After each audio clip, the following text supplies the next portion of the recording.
Alright, we're doing a 2-ton change out. This house has 2 furnaces. We got one in the attic, which is the one I got to change out, and another one for the first floor, but that one's running. So it was 95 yesterday, and still not too hot up here right now. It's about, let's look at it this way, 8:30.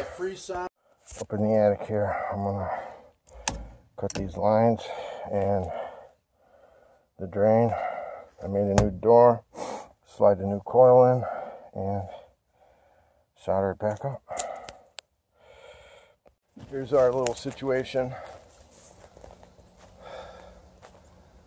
We got our new 2-ton sitting next to that 2-ton. So we're both communicating systems. We put a furnace in the in that one last winter for the basement one, and now we're doing the AC. So we had to get rid of the thermostats and change it out to a normal Honeywell, just regular programmable. They had a coil in here, so I've got just enough room to trim this back to here and get my full airflow from my end coil. So I'm going to cut that out, put the coil in, put the door back on. Corey's probably done soldering by now.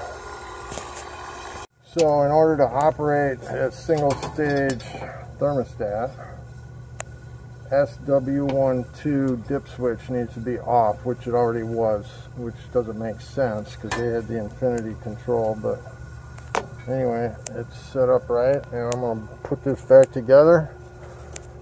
Coil's all in over there.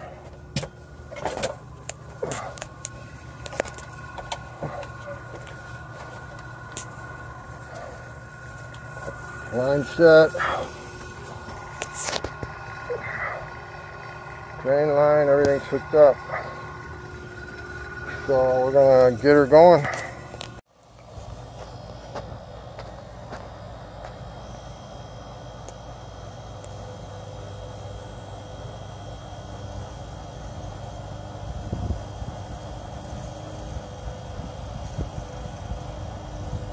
That's a wrap.